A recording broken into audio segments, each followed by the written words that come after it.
चिंतना श्री गुरुदेव दत्त स्वामी महाराज की जय.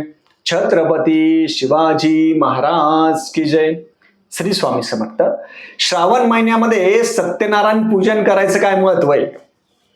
काय महत्व आहे? कारण की श्रावणामध्ये आपण भगवान शंकराची पूजा करतो, मग सत्यनारायण भगवानाचं काय महत्व आहे याच्याबद्दल मी आज पूर्ण माहिती सांगणार आहे. चॅनलवर पहिल्यांदा आला असेल तर अवश्य सबस्क्राईब करा, म्हणजे नवीन व्हिडिओ श्री स्वामी समर्थ महाराजांचे गुरुचैत्राची आणि नवनाथ पारायणाबद्दल माहिती भेटेल. मुळामध्ये श्रावण महिना हा सगळ्या देवदेवता गुरुचैत्र पारायण, नवनाथ पारायण, स्वामी चैत्र, शिवलीलामृत, संक्षिप्त गुरुचैत्र, भागवत पारायण, परत ह्या सगळ्या रुद्र असेल, श्रीसुक्त, पुरुषसुक्त, रुद्र, महादेवांची सेवा, अभिषेक, ह्या सगळ्यामध्ये श्रावण महिना सेवा करण्यामध्ये श्रावण महिना निघून जातो. पण जो व्यक्ती सेवा करतो, ज्या व्यक्तींच्या घरी ह्या श्रावण महिन्यामध्ये एक गुरुचैत्र पारायण किंवा एक नवनाथ पारायण त्यांच्या घरी होईल, त्यांच्या घराला पूर्ण श्रावण महिना म्हणजे पूर्ण वर्षभर येणारं संरक्षण प्राप्त होईल. लक्षात ठेवा, संरक्षण प्राप्त होतं. मग या श्रावण महिन्यामध्ये सत्यनारायण पूजन करण्याचं काय महत्व आहे? भगवान नारायण, सत्यनारायण भगवान विष्णू अवतार आहे, म्हणून यांचं पूजन आपल्या घरामध्ये बाळकृष्ण देवता असेल, कुलदेवतेचा टाक असेल, गणपती बाप्पा असेल, यांचा अभिषेक होईल. लक्षात ठेवा. म्हणून श्रावण महिन्यामध्ये आपण जसं प्रत्येक पौर्णिमेला घरच्या घरी सत्यनारायण पूजन करतो, तसं श्रावणामध्ये ब्राह्मण देवता आहे, ब्राह्मणांना घरी बोलवावं, त्यांच्या हातून आपण श्रावणामध्ये आपण सत्यनारायण पूजन करून घ्यायला पाहिजे. लक्षात ठेवा, सत्यनारायण पूजा आपण करून घ्यायला पाहिजे. तर हे करताना हे ब्राह्मणाच्या हातून झाल्यानंतर आपण कसं करू शकतो? तर आपण श्रावणामध्ये घरच्या घरी सत्यनारायण पूजन करू शकतो. काही जण सात दिवस करू शकता, 11 दिवस करू शकता सलग. श्रावणामध्ये 7 दिवस, 11 दिवस, 21 दिवस सत्यनारायण पूजन सलग करू शकता. पूजा मांडणी काढायची गरज नाही. कसं करायचं याच्यामध्ये मी या व्हिडिओमध्ये सांगणार आहे. सगळ्यात पहिले सत्यनारायण भगवानचा फोटो आपला स्वतःचा असावा, शेजारचा नाही. हे लक्षात ठेवा. कोणतीही सेवा करतोय, गुरुचैत्राची पोथी पण आपली स्वतःची असावी, नवनाथ पोथी पण स्वतःची असावी. ज्यावर आपण सेवा करतो, अनुष्ठान करतो, त्या पोथी किंवा फोटो आपले स्वतःचे असावे. सत्यनारायण भगवानचा छोटा फोटो जरी असेल तरी चालेल, काही हरकत नाही. छोटा आणा, कलर प्रिंट काढून आणा, काही हरकत नाही. फोटो मोठाच पाहिजे असं काही बंधन नाही. सगळ्यात पहिले फोटो आपला असावा. सत्यनारायण पूजन तुम्हाला सगळी पूजन करायचंय, 7 दिवस, 11 दिवस, 21 दिवस. त्याच्यासाठी काय करायचं? पूजा मांडणी करून घ्यायची. 3 विड्याचे पानं असेल, 3 असेल, 5 असेल, ते विड्याचे पानं आपण ठेवू शकतो. ते केल्यानंतर आपण सगळ्यात पहिले बाळकृष्ण देवता असेल, कुलदेवतेचा टाक असेल, गणपती बाप्पा असेल, शंख असेल, घंटी असेल, कलश मांडणी असेल, हे करू शकतो. सगळ्यात पहिले संकल्प करायचा. हातामध्ये पाणी घ्यायचं, तुमचं नाव घ्या, गोत्र घ्या. गोत्र माहीत नसेल काश्यप गोत्र म्हणा, आणि म्हणायचं की ह्या श्रावण महिन्यामध्ये सत्यनारायण पूजन तुम्ही किती दिवस करणार आहे? रोज. 1 दिवस नाही. श्रावण महिन्यामध्ये एकदा ब्राह्मणद्वारा करून घ्यायचं, एकदा. पण रोज आपण पूजन कधी करणार आहे? मग रोज करायसाठी आपण किती करणार आहे? तुम्ही 7 दिवस असेल, 4 दिवस असेल, 5 दिवस, 11 दिवस, 21 दिवस सलग संकल्प सोडायचा आणि सकाळी आपण पूजा करायला सुरुवात करायची. सगळ्यात पहिले काय करायचं? फोटो पूजन करून घ्यायचं. पहिले फोटोला गंध अक्षता फुलवायचं, फोटो पूजन करायचं, हार घालायचा. ते केल्यानंतर गणपती बाप्पाचा अभिषेक तुम्ही 7 दिवस करायचा असेल, 11 दिवस करायचा असेल, 21 दिवस करायचा असेल, रोज गणपती बाप्पाचा अभिषेक आपल्याकडून होईल. तुम्हाला सांगतो, श्रावणामध्ये रोज सेवा केल्यानंतर खूप फळ आहे. रोज गणपती बाप्पाला गणपती अथर्व शीर्ष, गणपती स्तोत्र, अभिषेक करायचा, दूध पाणी पंचामृतने अभिषेक करायचा. ते झाल्यानंतर अभिषेक झाल्यानंतर कुलदेवतेच्या टाकावर श्रीसुक्त, पुरुषसुक्त घ्यायचा, त्यांचा अभिषेक करायचा. गणपती बाप्पा, श्रीसुक्त, पुरुषसुक्त, गणपती बाप्पा झाला नंतर मग आपण बाळकृष्ण देवता. खूप जणांच्या घरी बाळकृष्ण देवता असता, पण ते कधीही अभिषेक करत नाही, नुसतं ठेवता. पण श्रावणामध्ये रोज आपल्याकडून सेवा घडेल.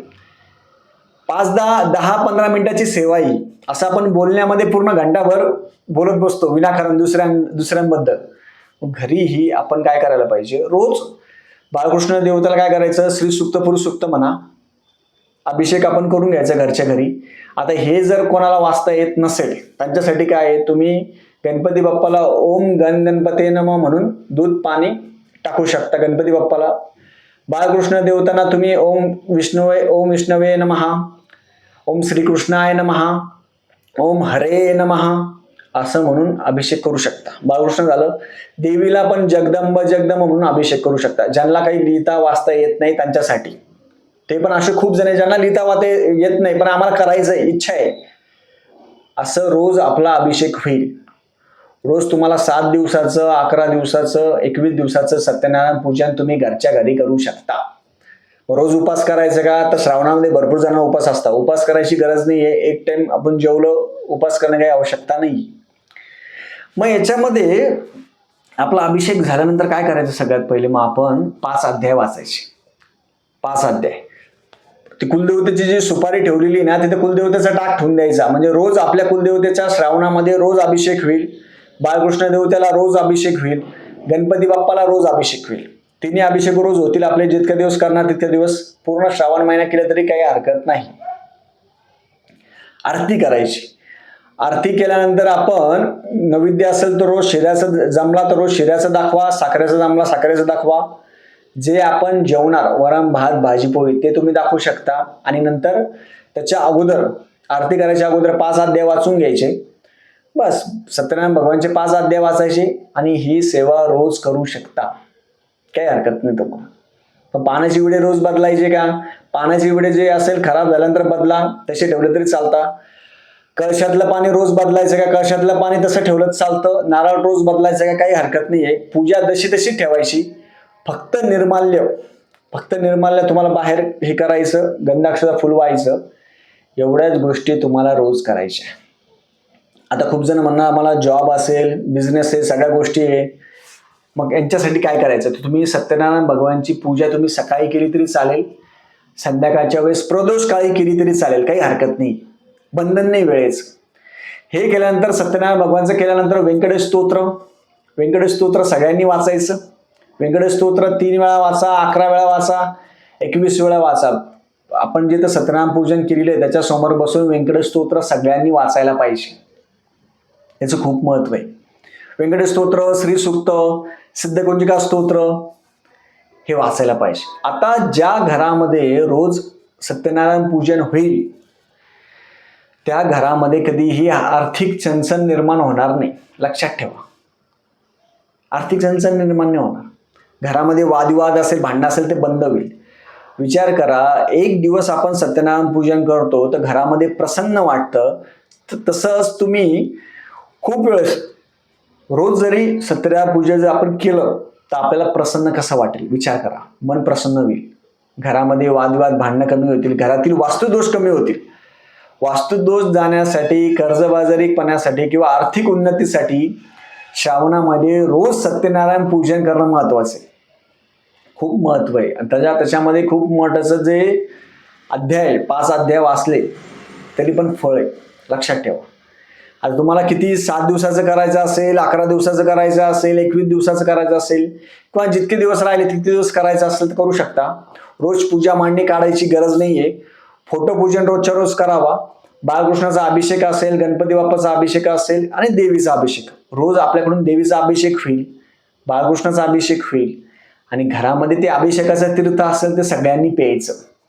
शिऱ्याचा नैवेद्य रोज जमला तर रोज करा, नाही जमलं साखर दाखवा, काही हरकत नाही. नैवेद्यामध्ये तुम्ही वरण भात भाजी पोळी तुम्ही जे जेवणार ते त्यांना नैवेद्य दाखवायचा.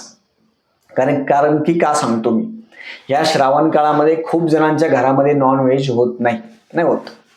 ज्यांच्या घरी होत नाही ते चांगलं आहे. आणि नाही खाल्लं काही हरकत नाही हो, खायला पण नाही पाहिजे, काही हरकत नाही. नाही खाल्लं काही हरकत नाही. आपण आपली सेवा आहे ती सेवा जास्तीत जास्त आपण करायला पाहिजे. नामस्मरण असेल ते आपण जेवढी जास्त सेवा आहे ती सेवा करायला पाहिजे. आणि घरामध्ये पवित्रता राखली जाते. हे बंधन नाही आहे, प्रत्येकाचं मुक्ती, ज्याला इच्छा आहे त्यांनी करा, बंधन काहीच नाही आहे. पण ज्या घरामध्ये आपण शाकाहारी जे अन्न घेतो त्याच्यामध्ये खूप ताकद असते, हे लक्षात ठेवा. म्हणून सेवा आहे, तुम्ही जेवढी सेवा करणार तर आपल्या कुलदेवतेचा टाक असेल, गणपती बाप्पा असेल, बाळकृष्ण असेल, त्यांच्या सगळ्यांची सेवा आपल्याकडून होईल. घरामध्ये वादविवाद भांडणं कमी होतील आणि अशा पद्धतीने दुसऱ्या व्यक्तीबद्दल किंवा दुसऱ्यांबद्दल गॉसिप करण्यापेक्षा आपण जर देवाची सेवा केली ते पुण्य खूप आहे आपल्याला. हे लक्षात ठेवा. आपल्याला वेळ नाही भेटला पाहिजे दुसऱ्याबद्दल बोलायला. झालेली सेवा मी सत्यनारायण भगवान आणि जेव्हा आपल्याला उद्यापन करायचं असेल काय करायचं उद्यापनाच्या वेळेस तसं ब्राह्मणाला शिधा दक्षिणा वस्त्र देऊन टाकायचं. पूजा मांडणी सगळी उचलून घ्यायची. 7 दिवस 11 दिवस त्याच्यानंतर पूजा मांडणी उचलून घ्यायची. गहू असेल गहूमध्ये टाका, तांदूळ असेल तांदूळमध्ये टाका. साधी सोपी सेवा करायची आणि मन प्रसन्न होतं. झालेली सेवा मी सत्यनारायण भगवान यांच्या चरणी रुजू करतो. श्री स्वामी समर्थ.